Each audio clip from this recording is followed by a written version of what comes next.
Selamat pagi jemaat yang dikasihi oleh Tuhan Yesus Kristus. Selamat beribadah bagi kita di pagi hari ini. Mari kita beribadah, dan sebelum kita membaca kebenaran firman Tuhan, mari kita meminta pimpinan Roh Kudus dalam memimpin ibadah kita di pagi hari ini. Kita berdoa. Kami bersyukur dan berterima kasih kepadamu ya Tuhan, atas kasih-Mu dan perlindungan-Mu dalam hidup kami. Sepanjang malam Tuhan sudah melindungi dan memelihara kami.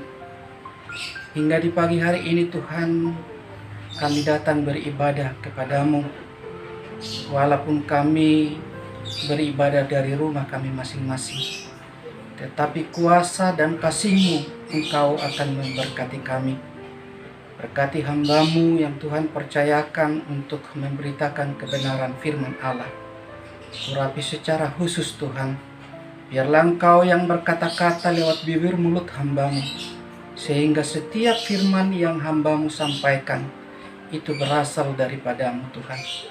Berkati seluruh jemaat-Mu yang mendengarkan, supaya kami sama-sama diberkati oleh Tuhan. Berfirmanlah Tuhan, karena kami siap diberkati oleh-Mu. Di dalam nama Yesus kami berdoa. Amin. Ibu Bapa yang dikasihi oleh Tuhan Yesus Kristus, yang menjadi nats firman Tuhan bagi kita di pagi hari ini yang terambil dari Injil Matius pasal 21 ayat yang ke-33 sampai ayat 46. Akan saya bacakan bagi kita semua. Demikianlah kebenaran firman Tuhan. Perumpamaan tentang penggarap-penggarap kebun anggur. Dengarkanlah suatu perumpamaan yang lain. Adalah seorang tuan tanah membuka kebun anggur dan menanam pagar sekelilingnya. Ia menggali lubang tempat memeras anggur dan mendirikan menara juga di dalam kebun itu. Kemudian ia menyewakan kebun itu kepada penggarap-penggarap, lalu berangkat ke negeri lain. Ketika hampir tiba musim petik, ia menyuruh hamba-hambanya kepada penggarap-penggarap itu untuk menerima hasil yang menjadi bagiannya. Tetapi penggarap-penggarap itu menangkap hamba-hambanya itu. Mereka memukul yang seorang, membunuh yang lain, dan melempari yang lain pula dengan batu. Kemudian tuan itu menyuruh pula hamba-hamba yang lain, lebih banyak daripada yang semula. Tetapi mereka pun diperlakukan sama seperti kawan-kawan mereka. Akhirnya ia menyuruh anaknya kepada mereka. Katanya, "Anakku akan mereka segani." Tetapi ketika penggarap-penggarap itu melihat anaknya itu, mereka berkata seorang kepada yang lain, "Ia adalah ahli waris. Mari kita membunuh dia, supaya warisannya menjadi milik kita."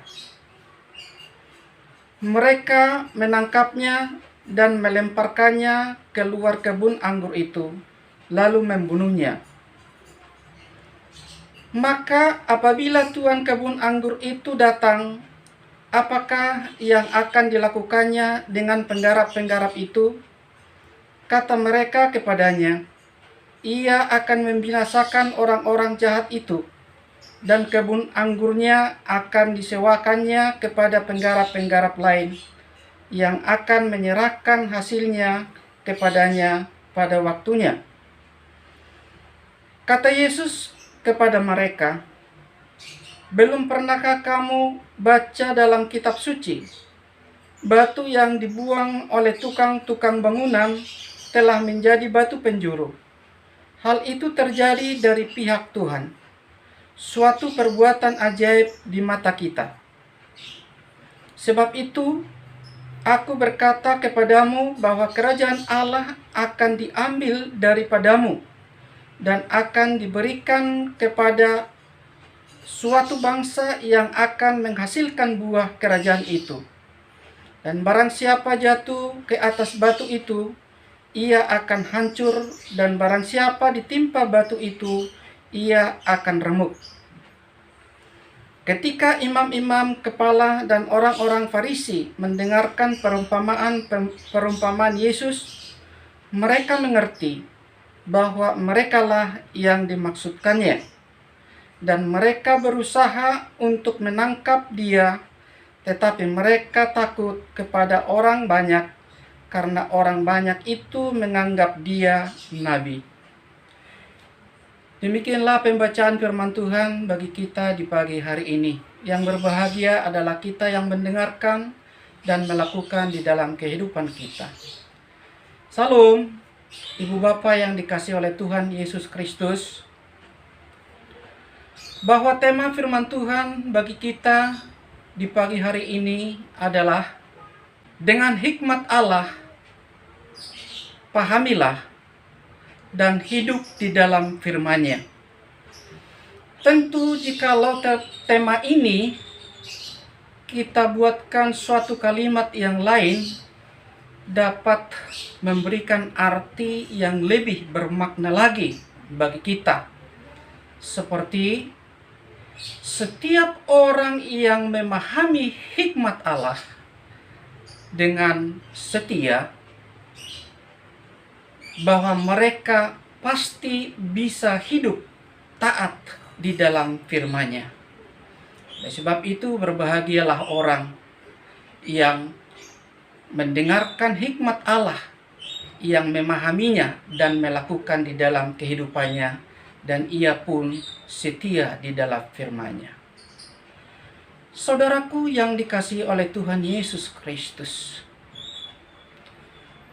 bagaimana kita menanggapi nats firman Tuhan yang sudah kita baca tadi di dalam hal perumpamaan tentang penggarap kebun anggur?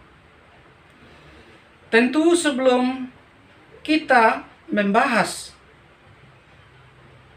firkop ini, saya mengajak ibu bapa saudaraku untuk kita melihat, yaitu di pasal 20, bahwa ternyata di sana pun ada perumpamaan, yaitu tuan yang memiliki pohon anggur yang mencari pekerja-pekerja upahan untuk disuruh bekerja di kebun anggurnya.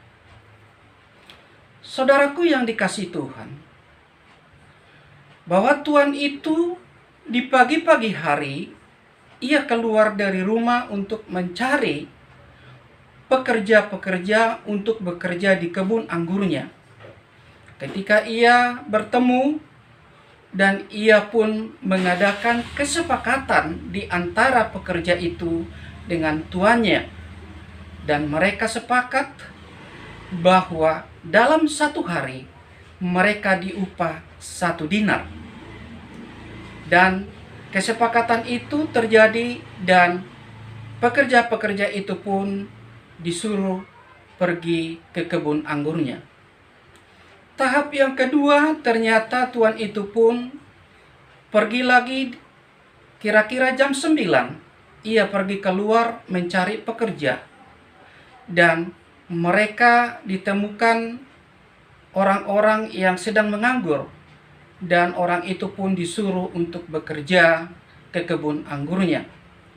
Tahap yang ketiga, tuan itu pun keluar kira-kira jam 12 sampai jam 3 sore. Ia pun menemukan orang-orang yang sedang menganggur, dan ia pun menyuruh orang itu untuk bekerja ke kebun anggur itu. Tahap yang keempat, bahwa tuan itu pun keluar dari rumah kira-kira jam 5 sore. Ia pergi ke pasar dan menemukan orang-orang yang sedang menganggur, Dan Tuan itu berkata, "Kenapa kalian berdiam diri di sini, tidak bekerja?" Orang itu berkata, "Tidak ada orang yang menyuruh kami untuk memberi upah bekerja bagi kami." Sehingga Tuan itu berkata, "Pergilah ke kebun anggurku, kamu bekerja di kebunku, nanti aku akan berikan yang pantas untuk kamu." Saudaraku yang dikasihi oleh Tuhan Yesus Kristus, sesudah malam Tuhan itu memanggil mandornya dan untuk memanggil semua pekerja-pekerja dari yang jam 5 sampai kepada orang-orang yang bekerja dari pagi hari benar itu. Ketika itu tuannya langsung memberikan 1 dinar kepada mereka yang bekerja dari jam 5. Demikian juga yang bekerja dari jam 12 sampai jam 3 sore diberikan juga 1 dinar upahnya. Demikian juga yang dari jam 9 diberikan juga upahnya 1 dinar. Dan yang masih pagi-pagi buta itu pun diberikan 1 dinar. Tetapi hamba-hamba yang bekerja dari pagi-pagi benar itu bersungut-sungut dan berkata, "Kenapa Tuanku tidak adil? Bahwa pekerja yang bekerja hanya 1 jam, mereka masuk dari jam 5, Tuhan memberikan 1 dinar. Padahal kami dari pagi, kami bekerja keras, menahan terik matahari, Tuhan juga memberikan 1 dinar." Dan Tuhan itu berkata kepada mereka, "Hai saudaraku, bukan aku tidak adil? Kan kita sudah menetapkan kesepakatan perjanjian kerja, bahwa kalian dalam 1 hari upahnya 1 dinar. Oleh sebab itu, apakah aku tidak bebas memberikan harta milikku kepada orang-orang yang aku sukai? Dan kenapa kamu iri hati karena aku bermurah hati? Oleh sebab itu, ini ambillah upahmu 1 dinar dan pergilah."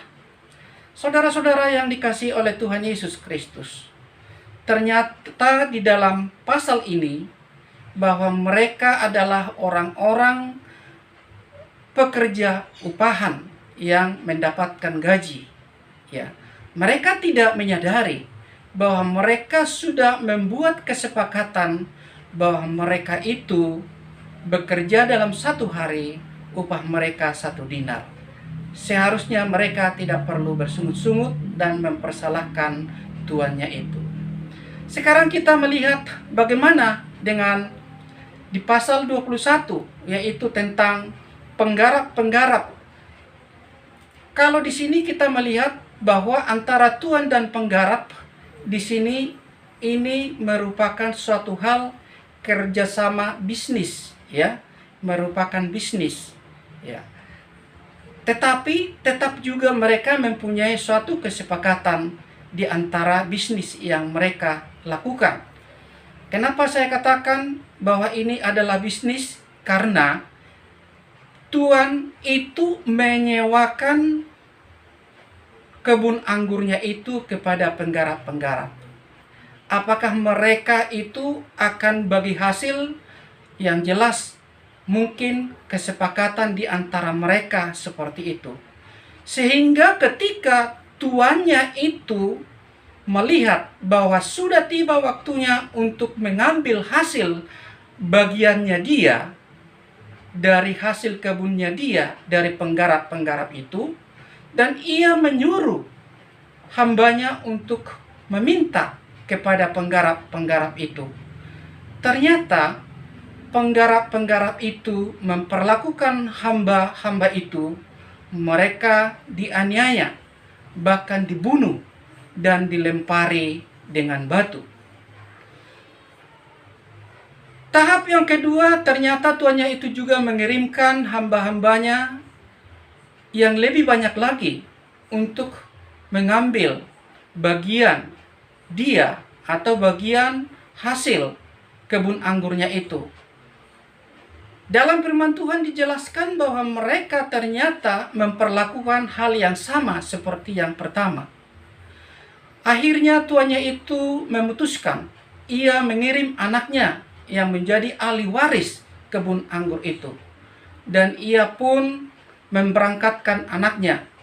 Tetapi ketika penggarap-penggarap itu melihat bahwa anaknya yang diutus, dan penggarap-penggarap itu sepakat dan berkata, itu anaknya yang menjadi ahli waris.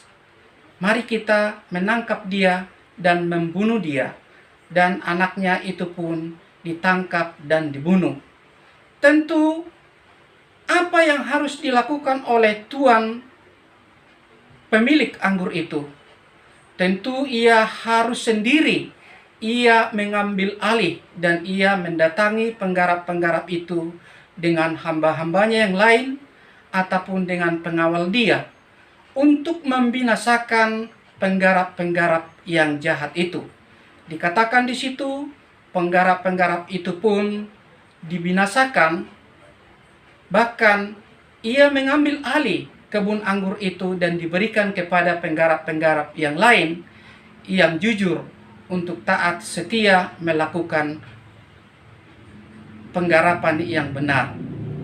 Saudaraku yang dikasihi oleh Tuhan Yesus Kristus, jikalau kita mengikuti dari pasal 20 dan pasal yang ke-21 dari firman Tuhan ini, ternyata di situ yang menjadi titik poin adalah antara tuan dan pekerja adalah ada perkataan kata sepakat ataupun perjanjian kerja yang mereka tetapkan. Seharusnya mereka harus taat apa yang sudah mereka sepakati. Saudaraku yang dikasihi oleh Tuhan Yesus Kristus, ketika Tuhan Yesus selesai memberikan perumpamaan ini, ternyata para imam-imam dan orang-orang Farisi di ayat yang ke-45 dikatakan di situ, mereka memahami dan mengerti tentang perumpamaan itu, dan mereka berkata bahwa sesungguhnya kitalah yang disebutkan di dalam perumpamaan ini. Mereka sepakat mau menangkap dia, tetapi penggarap ataupun imam-imam itu takut karena orang banyak mengaku dan percaya bahwa Yesus adalah seorang nabi. Saudaraku yang dikasihi oleh Tuhan Yesus Kristus, kira-kira apa maknanya bagi kita sebagai orang Kristen, teristimewa sebagai hamba-hamba Tuhan dan majelis pekerja-pekerja Tuhan yang dipercayakan oleh Allah bagi kita? Ini sangat penting bahwa kita dipanggil dan diutus Allah, bahwa ketika kita ditabiskan menjadi hamba Tuhan, menjadi majelis, kita pun ada perintah Allah. Apakah kita setia, taat di waktu susah, gembira, kita tetap untuk mau melayani umat Allah dan melayani Allah juga. Dikatakan kepada kita pada saat itu dan kita menjawab dengan segenap hati, aku siap untuk melayani. Ibu bapak yang dikasihi oleh Tuhan Yesus Kristus, tentu komitmen inilah yang akan diingatkan kepada kita. Memang di dalam pelayanan banyak hal-hal mungkin yang kita hadapi. Ada mungkin batu kerikil-kerikil yang tajam yang harus kita hadapi. Tetapi kita tidak boleh undur. Kita harus tetap melakukan tugas dan tanggung jawab kita. Kadangkala banyak juga orang ketika ia diberkati oleh Allah dengan pekerjaan-pekerjaan yang lebih baik lagi dari sebelumnya, akhirnya banyak juga yang lupa atas panggilannya. Inilah Tuhan mengingatkan kita kembali kepada hamba-hamba Tuhan dan para majelis, demikian juga kepada jemaat, supaya kita mengingat Dan mari kita taat dan setia melakukan kesepakatan, janji kita kepada Allah, supaya kita dipakai Allah dan diberkati oleh Tuhan. Itulah yang menjadi aplikasi bagi kita sebagai hamba-hamba Tuhan dan majelis dan jemaat. Ya, bahwa lewat firman Tuhan di pagi hari ini kita diingatkan. Dan pas tanggal 4 Oktober 2020 bahwa pengabaran Injil di Indonesia pun diingatkan bagi kita. Bahkan perjamuan sakramen kudus pun sedunia hari peringatan pada saat ini. Oleh sebab itu saat ini pun kita akan melaksanakan perjamuan kudus untuk memperingati pengorbanan Yesus Kristus bagi kita orang berdosa. Dia rela mati untuk kita karena dosa-dosa kita. Oleh sebab itu, marilah kita merenungkan dan mau mengambil bagian perjamuan kudus pada hari ini. Oleh sebab itu, Ibu Bapa yang dikasihi oleh Tuhan Yesus Kristus, saya akan bacakan panduan perjamuan kudus ini bagi kita semua. Dan Ibu Bapa yang ada di rumah menyiapkan supaya perjamuan kita ini kita sama-sama melakukan ya lewat panduan saya di pagi hari ini. Saya akan bacakan panduannya bagi kita semua. Ibu Bapak, saudara-saudara, anggota Siti Jemaat, silakanlah berdoa di dalam hati masing-masing. Saat teduh dimulai.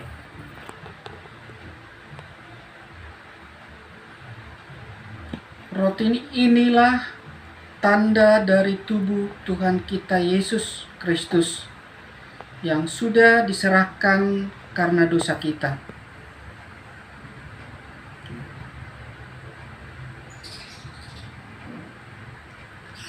Angkatlah roti dengan tangan kananmu dan berdoalah di dalam hati kepada Tuhan.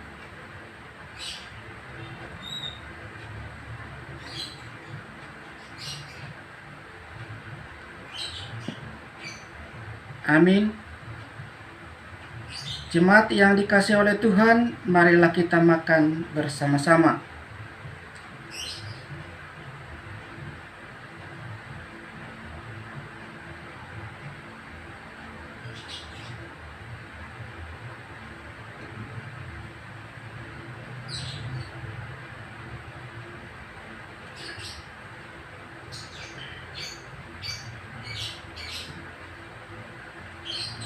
Anggur ini lambang dari darah Yesus Kristus.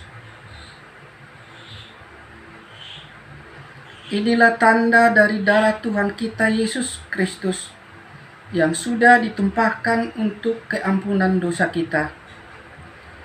Angkatlah dengan tangan kanan kamu dan berdoalah kepada Tuhan.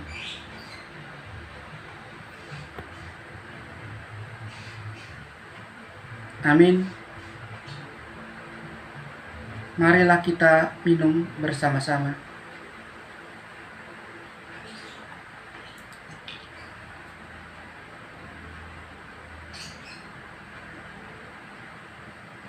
Kiranya tubuh dan darah Tuhan kita Yesus Kristus yang kudus dan mulia itu menguatkan dan memelihara saudara kepada kita hidup yang kekal. Amin.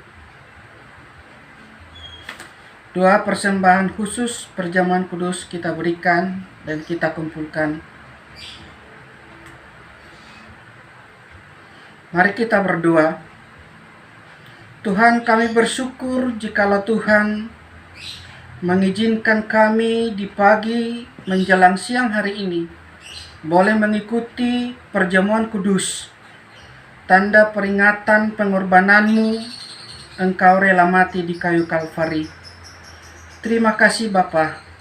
Biarlah lewat perjamuan kudus yang kami lakukan, Tuhan berkati kami semua. Yang sakit, Tuhan Engkau sembuhkan. Yang sedih, Tuhan Engkau hiburkan. yang susah Tuhan hiburkan, bahkan yang berkekurangan Tuhan cukupkan. Terima kasih Bapa di surga. Pada saat ini juga Tuhan, kami akan membawakan doa syafaat kami ke dalam tangan-Mu. Tuhan, kami berdoa buat seluruh jemaat-Mu, teristimewa bagi mereka yang sakit. Keluarga Bapak Daud, Tuhan Engkau tolong Bapak Daud yang sedang berbaring di rumah sakit. Tuhan berkatilah para dokter, berkati obat, makanan, minuman. Jadikan itu menjadi sarana untuk pemulihan dan kesembuhan bagi dia. Berkati istri dan anak-anaknya, supaya mereka tetap kuat dan tetap mempunyai pengharapan yang pasti bahwa Allah akan memberikan kesembuhan bagi suami dan ayah mereka. Terima kasih Tuhan. Berdoa juga Tuhan buat Bapak Rusli Sinaga. Tuhan, berkati dia. Kalau dia mengikuti perjamuan kudus ini juga Tuhan, pakailah melalui lewat perjamuan kudus yang dia ikuti, jadikan itu menjadi sarana pemulihan dan kesembuhan bagi dia.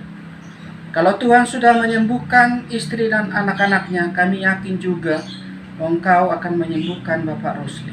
Terima kasih Tuhan. Kami berdoa buat bangsa dan negara ini, kami serahkan ke dalam tangan-Mu. Berkati Bapak Presiden, Wakil Presiden, bahkan berkati seluruh menteri, kabinet bersama. Berkati para pejabat-pejabat negara ini, baik di pusat maupun di desa sekalipun. Pakai mereka Tuhan, supaya melalui mereka dapat melaksanakan tugas dan tanggung jawab mereka takut akan Engkau. Dan bangsa ini pun Tuhan boleh pulih dari hal ekonomi yang semakin merosot pada saat ini ya Tuhan. Terima kasih. Teristimewa pada COVID-19 ini Tuhan, Engkau tolong. Biarlah Tuhan memberkati para dokter dan medis. Pakai mereka Tuhan untuk merawat yang sakit dan memberkati setiap obat, makanan, minuman, dan Tuhan sembuhkan semuanya. Terima kasih Tuhan. Berkati seluruh jemaat-Mu di dalam setiap pergumulan hidup mereka. Berkati juga anak-anak kami yang kuliah Tuhan. Khusus anak kami Firdaus yang sedang dalam penyusunan skripsi Tuhan. Engkau tolong supaya ia boleh kerjasama dengan para dosen pembimbing dan ia dapat menyelesaikannya tepat pada waktunya. Demikian juga anak-anak kami yang lain Tuhan, Engkau memberkati mereka di setiap pergumulan hidup mereka. Terima kasih Tuhan, terima kasih. Tuhan, masih banyak hal yang belum kami utarakan satu persatu permohonan kami kepadamu. Tetapi kami yakin dan percaya bahwa Allah hadir untuk menolong kami di setiap pergumulan hidup rumah tangga kami masing-masing. Terima kasih Tuhan. Inilah doa dan permohonan kami yang kurang sempurna. Kiranya Tuhan sempurnakan di dalam doa Bapa kami, kita sama-sama. Bapa kami yang di sorga, dikuduskanlah nama-Mu, datanglah kerajaan-Mu, jadilah kehendak-Mu di bumi seperti di sorga. Berikanlah kami pada hari ini makanan kami yang secukupnya, dan ampuni akan kesalahan kami, seperti kami juga mengampuni orang yang bersalah kepada kami. Dan jangan membawa kami dalam pencobaan, tetapi lepaskanlah kami daripada yang jahat, karena Engkau yang punya kerajaan, dan kuasa, dan kemuliaan sampai selama-lamanya. Saudaraku yang dikasihi oleh Tuhan Yesus Kristus, terimalah berkat dari Tuhan. Tuhan memberkati engkau dan melindungi engkau. Tuhan menyinari engkau dengan wajah-Nya dan memberi engkau kasih karunia.